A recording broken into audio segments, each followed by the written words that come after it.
Got a story, wanna share it with you. Got some thoughts, some old and new. Let's dive in and see what we can find. Leave the everyday behind. Welcome to the show, so glad you're here. This is her, 'cause of him, let's make it clear. Yeah, it's her because of him. Tune in now. Oh, yeah. Hi, everyone, and welcome to another episode of Her Because of Him. I am so glad that you have taken the time out of your day to join us for this episode. Today's episode is called, What Happened to the Healthy Fear of God? Before we get started in today's episode, here's a message from our sponsor. This episode is proudly sponsored by In His Image 127 Photography, where every image is created with intention, love, and purpose. In His Image 127 Photography specializes in capturing authentic moments for couples, families, and women who want to celebrate their story exactly as they are. From intimate love experiences to empowering self-love portraits, this isn't just photography, it's an experience. If you're ready to be seen, celebrated, and beautifully captured, be sure to connect with In His Image 127 Photography. You can find them on social media or book your experience through the link in the show notes. Now, let's get back to the episode. Have you ever seen something so simple, but yet it made you stop and think? I was shopping one day and I came across a magnet. And that magnet said, I saw that, God. And I just thought, hey, I've got to get that. Now, some people may look at that magnet and think it was cute or funny. But when I saw it, I saw the complete truth behind it. And the truth of the matter is that God sees everything. And I mean absolutely everything. That's the things that we do in public, the things we do when nobody is watching, the things we say, the thoughts we have, the decisions we make when we think there won't be any consequences. God sees it all. And that little magnet made me ask myself a serious question. What happened to the healthy fear of God? Now, when I say fear of God, I'm not talking about being terrified that God is waiting to punish us. I'm talking about reverence, respect, honor, a deep understanding that God is God and we're not. I think we've become too comfortable. We say we love God. We say we trust God. We say we believe in God. But sometimes we live like God isn't watching. I feel like we take His grace for granted. We take time for granted. And we act like tomorrow is promised. But guess what? It isn't. Proverbs 9 and 10 tells us, the fear of the Lord is the beginning of wisdom. The fear of God should change the way we live. It should affect our decisions. It should affect our relationships. It should affect what we do when no one is around. And it should affect the way that we think about holiness. Because guess what? I believe that we've gotten to a place where the word holy can sound so intimidating. Like holiness means we can't have fun. Like we have to walk around all uptight with our nose up in the air. We can't laugh. We can't travel. We can't celebrate. We can't have and enjoy nice things. And that we just can't live a full life. And guess what? That's not what I'm talking about. God didn't call us to live a miserable life. God gave us the ability to experience joy, to laugh, to celebrate, to love, to create, to enjoy the blessings that He has given us. But He has also called us to holiness. 1 Peter chapter 1, verses 15 and 16, guys, it reminds us to be holy in a way that we live because God is holy. Holiness isn't about being boring. Holiness is about being set apart. It's about allowing God to influence the way we live. It's about saying, God, I want to enjoy my life, but I don't want to lose you while I'm enjoying it. That's the difference, guys. We can have fun and still have boundaries. We can enjoy life and still have conviction. We can dress up, look nice, put on good clothes, whatever makes us feel good.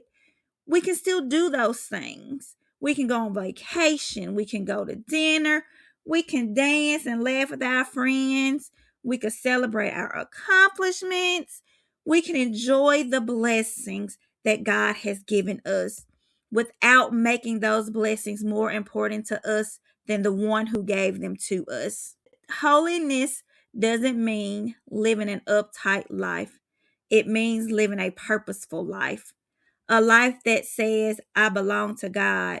And when you know you belong to God, you start asking different questions. For example, instead of asking, can I do this? You start asking, should I do this? Will anybody find out? You start saying, does this honor God? How close can I get to the line? You start asking, how can I stay close to God? And I think that's where we've gotten complacent. We've adopted this mindset, I'm just out here living my best life. And again, there's nothing wrong with living a good life, but we have got to remember that this life is not just about us. We have a God-given purpose, we have assignments, we have gifts, and we have people that we are supposed to impact. We have things that God has called us to do. We have assignments that we have got to complete. And we can't become so consumed with living our best life that we forget to live the life God actually called us to live. Because those two things aren't always the same. James 4:14 reminds us that our life is like a vapor. It's here for a while and then it's gone. That's humbling because we spend so much time being consumed in planning our future, building careers, building businesses, building platforms, building social media followings, building bank accounts, building our images, right? And there's nothing inherently wrong with any of those things. But what are we building them for? What is the purpose behind it? Are we building something that glorifies God, or are we simply building something that makes us feel important? Because we become so focused on being seen by people that we forget that we're already seen by God. Remember that magnet? I saw that, God. He sees it. He sees the good. He sees the bad. He sees the part of us that we're proud of. And he sees the parts of us that we're trying to hide. And yet, he still gives us grace. That's the part that should humble us. Because grace is not permission to continue doing whatever we want. Grace is an invitation to come back, to repent, to reset, to realign, to get back into position and remember who we belong to. So maybe today we need to ask ourselves some uncomfortable questions. Am I really living my best life, or am I living my God-given life? Am I using my gifts for myself, or am I using my gifts, using them for his purpose? Am I spending my time chasing things that won't matter eternally? Or am I investing my time into things God has called me to do? Am I enjoying God's blessings while still honoring God? Am I pursuing holiness, or have I convinced myself that holiness is outdated? And I'm here to tell you guys, holiness is not outdated, and neither is reverence, neither is obedience, neither is having boundaries, neither is living with the self-awareness that God sees us. And honestly, maybe that's what we all need again. Not a life of fear, but a life of holy reverence. A life where we can laugh and still love God, y'all. A life where we can enjoy ourselves and still have standards. a life where we can experience success and still remain humble, a life where we can have fun without losing our convictions, a life where we can enjoy the world without allowing the world to pull us away from God. Because we don't have to choose between holiness and joy. We can have it both. Guys, we can live fully and live faithfully. We can enjoy this thing we call life here on this earth without forgetting who gave us life. So the next time you find yourself about to make a decision, especially one you know isn't aligned with God, I want you to remember that little magnet. I saw that, God. And instead of asking, can I get away with this? Ask yourself, does this honor God? Because sometimes one question can change everything. So, you guys, I challenge you to join me on this journey. Let's get back to reverence.